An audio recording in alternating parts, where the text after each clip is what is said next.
अरे भाई साहब, बेटी की शादी की तैयारियां कहाँ ही पूरी होती हैं। हर माँ बाप की कोशिश होती है कि बेटी को जहेज में हर चीज़ दें, और इस चक्कर में कितनी फजूलियात की चीज़ें लेकर उन पे पैसे खर्च कर देते हैं। समझ रहे हैं ना मेरी बात को आप? जी जी, मैं समझने की कोशिश कर रहा हूँ, आप अपनी बात मुकम्मल करें। मगर आपने परेशान नहीं होना, मैं आपकी रहनुमाई के लिए लिस्ट बना के लाई हूँ ताकि आप भी फजूल चीज़ों पर पैसे खर्च ना करें। और इसमें वो तमाम चीज़ें हैं जो आपकी अपनी बेटी के काम आएंगी। देख लें ज़रा। कार, 10 तोले सोना, फर्नीचर, फ्रिज और जाने क्या क्या। कभी सोचा भी है मैं ये सब कुछ कैसे दूंगा? तो भाई साहब, हमने कब कहा है कि आप ये सब कुछ शादी से पहले ही दे दें? ऊपर की 2-4 चीज़ें निकाह से पहले दे दें, बाकी आराम से देते रहिएगा। माफ़ कीजिएगा कुलसूम बीबी, मैं इस सब में से कुछ नहीं दे सकता। मैंने अपनी हैसियत के मुताबिक अपनी बेटी के नसीब का जो बना रखा है वो हाजिर है। अब हमें क्या मालूम कि आपने क्या बना कर रखा है अपनी बेटी के लिए। हो सकता है कि आप 2 जोड़ों में ही रुखसत कर दें उसको। ये मत भूलें कि मेरे बेटे की सरकारी नौकरी है, लड़कियों की कोई कमी नहीं है उसको। यानी कि आप अपने बेटे का सौदा करना चाहती हैं, बेचना चाहती हैं उसको, लेकिन मैं अपनी बेटी का सौदा कभी नहीं करूंगा। देखें अंकल, सुने मेरी बात। मेरी वालदा ने जो लिख के दिया है हमें वही सब चाहिए, तभी हम ये रिश्ता करेंगे, वरना मैं सब भूल जाऊंगा। फिर ना कहिएगा। तुम्हें भी जरूरत नहीं है अब्बा जी से इस तरह से बात करने की। जब बड़े बात करें तुम्हें क्या जरूरत है बोलने की। मैं भी तो चुप थी, तुम्हारी वजह से मुझे भी बोलना पड़ गया है। लालच और खुदगर्जी की भी हद होती है। रिश्ते इस तरह नहीं जोड़े जाते जिस तरह से आपने किया। इतनी लंबी लिस्ट पकड़ा दी। अच्छा, तो बेटी को ये जुबान दे रहे थे जहेज में?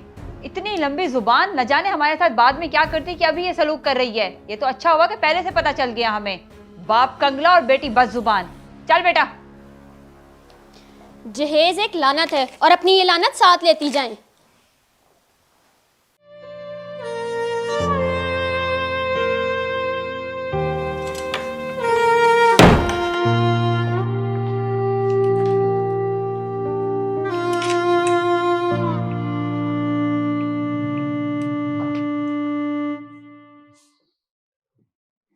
या अल्लाह, ये क्या हो गया? ये मत भूलें कि मेरे बेटे की सरकारी नौकरी है, देखें लड़कियों अंकल, की सुने कोई कमी मेरी नहीं है बात। उसको। मेरी वालदा ने जो लिख के दिया है हमें वही सब अब चाहिए। हमें क्या मालूम कि आपने क्या तभी बना हम कर ये रखा है रिश्ता अपनी बेटी के करेंगे, लिए। वरना मैं सब हो भूल सकता है जाऊंगा। कि आप 2 जोड़ों में ही रुखसत कर दें उसको। और बेटी बस जुबान। बाप कंगला और बेटी बस जुबान। बेटी, ओ बेटी। अब्बा, अब्बा क्या हुआ आपको? अब्बा,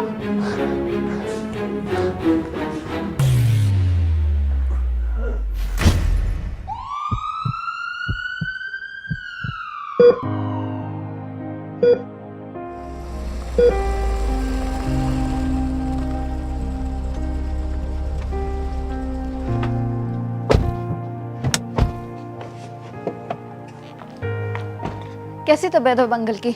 ठीक तो है ना वो? बात हुई डॉक्टर से? अल्लाह का बड़ा करम हो गया है, जान बच गई है। डॉक्टर ने बोला उनको हार्ट अटैक आया है। अगर जल्दी ना आते तो शायद। अल्लाह अंकल को सेहत वाली लंबी ज़िंदगी अता फरमाए। तुमने बहुत अच्छा किया कि मुझे वक्त पे कॉल कर दी। मैंने तभी बाबा की बात करवा दी थी डॉक्टर से। तुम परेशान ना हो, सब ठीक हो जाएगा। बहुत शुक्रिया तुम्हारा। तुम्हारे आने से मुझे बहुत तसल्ली हो गई है। बस बाबा जल्दी से ठीक हो जाए, तुम भी दुआ करो। तुम परेशान ना हो, अंकल बिल्कुल ठीक हो जाएंगे। मगर ये बताओ कि अचानक से ये सब हो कैसे गया? आज तो शहजाद ने आना था ना तुम्हारे घर अपनी वालदा को लेकर डेट फिक्स करने के लिए, तो इतने खुशी के मौके पे ये सब। नाम भी मत लो उन लोगों का। मैं उनके बारे में कोई बात नहीं करना चाहती। बस समझो रिश्ता खत्म हो गया है। क्या रिश्ता खत्म हो गया? मगर तुम दोनों तो एक दूसरे को पसंद करते थे और मंगनी को भी काफी अरसा हो गया था। फिर अचानक से डेट फिक्सिंग वाले दिन रिश्ता कैसे खत्म हो गया? मुझे तो कुछ समझ में नहीं आ रहा। अगर कोई गलत फहमी हुई है तो मुझे बताओ, मैं कॉल करूं शहजाद को? नहीं, बिल्कुल भी नहीं। बाबा की इस हालत के जिम्मेदार सिर्फ और सिर्फ वो माँ बेटे हैं।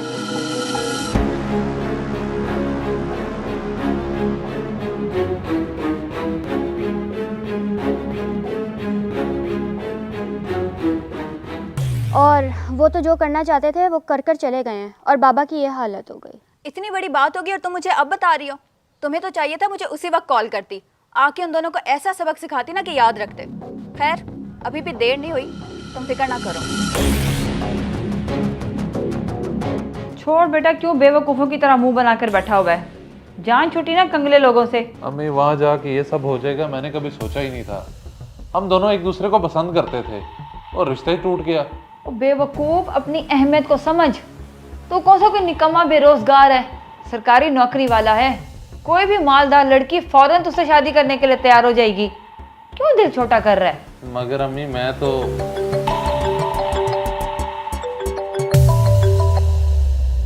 हेलो। हेलो शहजाद, मैं फ़रा बात कर रही हूँ। मैंने सुना है कि आपका रिश्ता टूट गया सुमैया से। क्या ये बात सच है?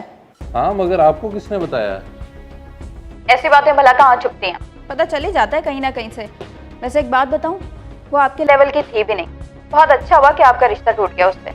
मुझे भी इसी वक्त का इंतज़ार था। आपकी बातों को मैं समझ नहीं पा रहा। ज़रा साफ और वाज़ेह तरीके में बताएं ताकि बात समझ तो आए। वैसे इतने भोले आप हैं तो नहीं कि मेरी बात आपको समझ ना आ सके, मगर फिर भी अगर आप समझना चाहते हैं तो मिल लें मुझसे इस वक्त। क्या आप फिजियोलॉजिस्ट आ सकते हैं? पहले मुझे ये बताएं कि आप हैं कहाँ, मैं आपको पिक कर लेती हूँ अपनी गाड़ी में। जी जी, मैं बताता हूँ आपको। और बेवकूफ़, उसकी बात को समझ। वो कह रही है तुझे अपनी गाड़ी पे आके पिक कर जाती हूँ और तू जी जी मैं किए जा रहा है। ये कौन है? कोई अमीरजादी लग रही है मुझे तो। अम्मी सिर्फ अमीरजादी नहीं, बहुत बड़े बाप की बेटी है ये। मेरे और सुमैया के साथ ना ये यूनिवर्सिटी में पढ़ती थी, लेकिन पहले तो कोई ऐसी फीलिंग नहीं थी। अब अचानक से उसने ऐसे क्यों कॉल की है, मुझे समझ नहीं आ रहा। तू जहन पे जोर मत दे, मुझे सारी समझ आ गई है। उस मनहूस के रिश्ते की वजह से तुझसे आज तक बात नहीं कर पा रही थी, लेकिन अब उसको पता चला कि तेरा रिश्ता ख़त्म हो गया तो तुझे उसने फ़ोन कर दिया। मिलने के लिए बुला रही है ना, तो चला जा। मुझे यकीन है वो तुझसे शादी करना चाहती है। मगर अम्मी मुझे थोड़ा सोचने का मौका तो दें। उसने कॉल की और मैं मुंह उठा के चला जाऊं, क्या सोचेगी वो? जब वो बुला भी खुद रही है तो क्यों कुछ गलत सोचेगी? तू जा उसके पास, ये गोल्डन चांस मिस ना कर। अच्छी किस्मत दरवाजे पर दस्तक दे रही है। जा ना, रास्ते में कॉल कर लेना उसको। अच्छा बाबा, जा रहा हूँ। अच्छा तो ये बात है, अगर आप मुझे पहले से पसंद करती थी तो आपने इजहार क्यों नहीं किया? मेरा मतलब यूं अचानक से कैसे? वजह सिर्फ यही है कि पहले आप और सुमैया एक दूसरे को पसंद करते थे और शादी करना चाहते थे, मगर अब तो आपका रिश्ता ही टूट चुका है। तो क्या मुझे हक हासिल नहीं अपनी मोहब्बत को पाने का? मुझे बस आपकी रजामंदी का इंतज़ार है। अच्छा चलो, मान लिया कि हम दोनों शादी के लिए राजी हो जाते हैं, तो क्या आपके घर वाले भी कबूल करेंगे? जी मेरे बाबा राजी हैं, उनकी आप फिक्र ना करें। और वो किसी भी किस्म के क्लास डिफरेंस को नहीं मानते। बस आप बताएं कि आप कब आ रहे हैं मेरे घर अपने वालिदैन को लेकर। बस यही खदशा था जो दूर हो गया। चलें, मैं आज ही अम्मी को लेके आपकी तरफ आ जाता हूँ। और आपको बताऊँ कि मैं भी आपको कहीं ना कहीं पसंद करता था, बस सुमैया की वजह से आपसे इजहार नहीं कर पाया, क्योंकि हमेशा वो पीछे पीछे ही रहती थी।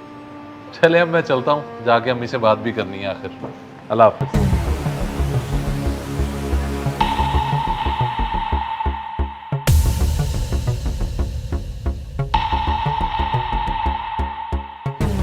ये इतना घटिया निकलेगा मैं सोच भी नहीं सकती थी। तुम फिक्र ना करो, पिक्चर अभी बाकी है। अभी तो इसको इसी की नज़रों में गिराना मेरा काम है। एक दफ़ा आने दो बस। बेटा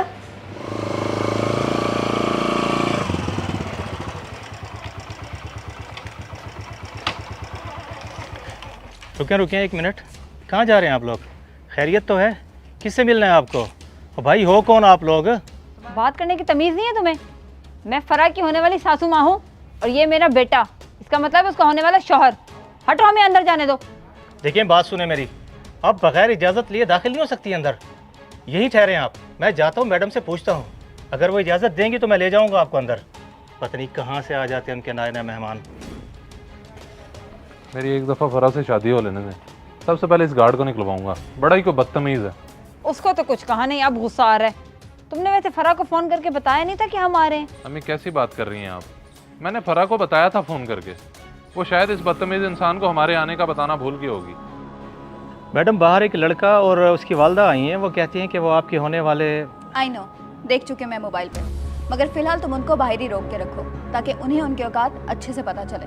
जी ठीक है मैडम। हाँ भाई सुमैया, आ गए जहेज़ के लालची लोग। चलें फिर बाहर, अगर तैयार हो तुम। देखिए मैडम साहिबा कह रही हैं कि आप लोग बाहर ही रुकें। बाहर ही रुकें? खुद बुलाया और हमें कह रही है बाहर रुकें। फरा, ये क्या तरीका है? खुद बुला के हमें बाहर रोक दिया तुमने। इसको तुम दोनों के साथ ऐसा करने के लिए मैंने ही कहा था। मगर बेटी, हमें इस तरह घर बुलाकर बेइज्जती करने का क्या जवाब बनता है? क्योंकि तुम लोग हो ही इसी काबिल। जहेज़ के लालच में आके एक शरीफ लड़की के साथ रिश्ता ही तोड़ दिया, और इसी वजह से उसका बाप आज अस्पताल में दाखिल है। हार्ट अटैक आया अंकल को। कसूरवार वो हैं, रिश्ता हमने नहीं उन्होंने तोड़ा था। लेकिन तुम हमारे साथ ऐसा क्यों कर रही हो? पीछे रहकर बात करो, अपनी हाथ में रहो, पीछे हटो। एक मिनट अरशद, मैं बात कर रही हूँ ना। और तुम्हें ज़्यादा झूठ बोलने की ज़रूरत नहीं है। बहुत अच्छे से जानती हूँ मैं तुम्हें और तुम्हारी असलियत को, वो भी यूनिवर्सिटी के टाइम से। मैंने हल्का सा इशारा क्या किया, तुम तो आ गए दुम हिलाते हुए। सुमैया 1 मिनट के लिए बाहर आना ज़रा। अच्छा, तो ये सब इसकी वजह से हो रहा है और इन दोनों की मिली भगत है। देख रही हैं अम्मी? हाँ, ये सब हमने मिल के किया है, तो जो करना है कर लो। और बहुत ही कोई ढीठ लोग हो जो अब तक यहाँ पे खड़े हो कि शायद अंदर ही बुला ले। बहुत गलत किया तुम दोनों ने, पछताओगी तुम दोनों। जानती नहीं हो तुम हमें। भला औकात ही क्या है तुम्हारी हमारे सामने? मेरे घर की नौकरानी भी तुमसे बेहतर है। अब जाते हो या धक्के दे के निकलवाऊं तुम्हें? ठीक नहीं किया तुम दोनों ने, और ये सब हम पूरी जिंदगी याद रखेंगे, और तुम भी याद रखना। हम भी यही चाहते हैं कि पूरी जिंदगी तुम लोग ये सब याद रखो।